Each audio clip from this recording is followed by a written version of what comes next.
కీర్తి సురేష్, సుహాస్ ప్రధానమైన పాత్రలను పోషించిన సినిమానే ఉప్పు కప్పురంబు. ఐవి శశి దర్శకత్వం వహించిన ఈ సినిమా నిర్మాణం ఎప్పుడు మొదలైంది, ఎప్పుడు పూర్తయింది అనేది చాలామందికి తెలియదు. 28 రోజులలోనే షూటింగును పూర్తి చేసుకున్న ఈ సినిమా నేరుగా అమెజాన్ ప్రైమ్ ప్లాట్ఫామ్ పైకి వచ్చేసింది. నిన్నటి నుంచి స్ట్రీమింగ్ అవుతున్న ఈ సినిమాలోని కథను ఒకసారి పరిచయం చేసుకుందాం. ఈ కథ 1992లో జరుగుతూ ఉంటుంది. అది చిట్టి జయపురం అనే ఊరు. ఆ గ్రామానికి సుబ్బరాజు, శుభలేఖ సుధాకర్ పెద్ద మనిషి. ఆయన కూతురే అపూర్వ, కీర్తి సురేష్. ఒక రోజున హఠాత్తుగా సుబ్బరాజు చనిపోతాడు. గ్రామస్తులంతా కలిసి ఆయనను ఖననం చేస్తారు. ఆయన వారసురాలిగా ఊరు పెద్దగా అపూర్వ వ్యవహరించాలని కోరతారు. ఇష్టం లేకపోయినా అందుకు ఆమె ఒప్పుకుంటుంది. అయితే ఆ గ్రామపెద్దగా పెత్తనం చేయాలనే కోరిక భీమయ్య, బాబూ మోహన్, మధుబాబు, శత్రు కి బలంగా ఉంటుంది. అందువలన అనుభవం లేని అపూర్వను కంగారు పెట్టేసి ఆమె నుంచి ఆ కుర్చీని లాక్కోవాలని చూస్తుంటారు. ఆ గ్రామానికి సంబంధించిన శ్మశానంలో చిన్న సుహాస్ పనిచేస్తూ ఉంటాడు. తన తల్లి కొండమ్మ, తాళ్ళూరి రామేశ్వరి తో కలిసి అతను ఆ శ్మశానం పక్కనే గుడిసె వేసుకుని జీవిస్తూ ఉంటాడు.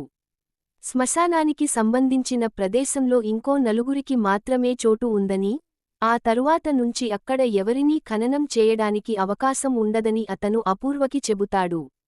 తాను ఎప్పుడు చనిపోయినా తన గ్రామంలోనే ఖననం జరగాలని భీమయ్య, తన తండ్రి చనిపోతే ఆ గ్రామంలోనే పూడ్చాలని మధుబాబు పట్టుపడతారు. తన తల్లి కొండమ్మ చివరి కోరిక కూడా అదేనని అపూర్వతో చిన్నా చెబుతాడు.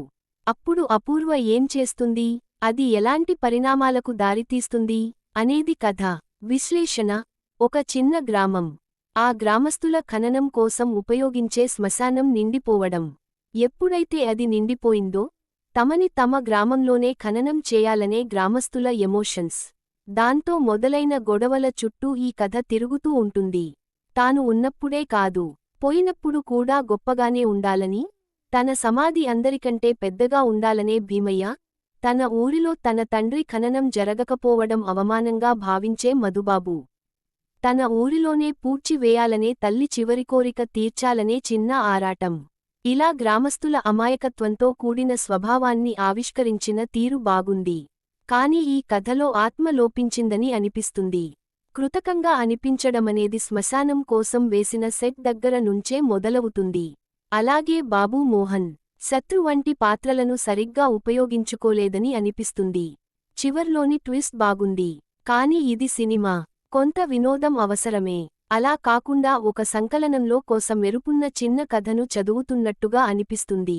పనితీరు: దర్శకుడు ఒక చిన్న కథను ఎంచుకుని దానిని ఒక కొస మెరుపుతో ఎండ్ చేయాలనుకోవడం బాగానే ఉంది. శ్మశానంలో కూడా తమ గొప్పతనం చాటుకోవాలనే స్వభావం ఉన్నవారిని, ఆ మట్టిలోనే కలిసిపోవాలనే ఆరాటం ఉన్నవారిని చూపించే ప్రయత్నం జరిగింది గాని ఆ రెండు కోణాలను బలంగా ఆవిష్కరించలేదు. ఉప్పు, కర్పూరం ఒకేలా కనిపించినా దేని స్వభావం దానిది, దేని గొప్పదనం దానిది అంటూ టైటిల్ వైపు నుంచి ఇచ్చిన క్లారిటీ బాగానే ఉంది. కీర్తి సురేష్ మరీ సన్నబడటం వలన కాస్త కళ తగ్గిందేమో అనిపిస్తుంది. 1992 కాలం నాటి గ్రామీణ కట్టు బొట్టు కావడం వలన లుక్ కొత్తగా అనిపిస్తుంది. సుహాస్, బాబూ మోహన్, శుభలేఖ సుధాకర్, తాళ్ళూరి రామేశ్వరి అంతా బాగానే చేశారు. దివాకర్ మణి ఫోటోగ్రఫీ, రాజేష్ మురుగేషన్ నేపథ్య సంగీతం కథకి తగినట్టుగానే సాగాయి. ముగింపు: సాధారణంగా మలయాళం వైపు నుంచి ఈ తరహా కథలు వస్తుంటాయి. ఇలాంటి ఒక ప్రయత్నం మన వైపు నుంచి చేయడం నిజంగా ప్రయాగమే. అయితే కథలోని ఎమోషన్స్ కనెక్ట్ కాలేదు. ఒక చిన్న కథను చదువుతున్న అనుభూతిని మాత్రమే ప్రేక్షకులు పొందుతారు.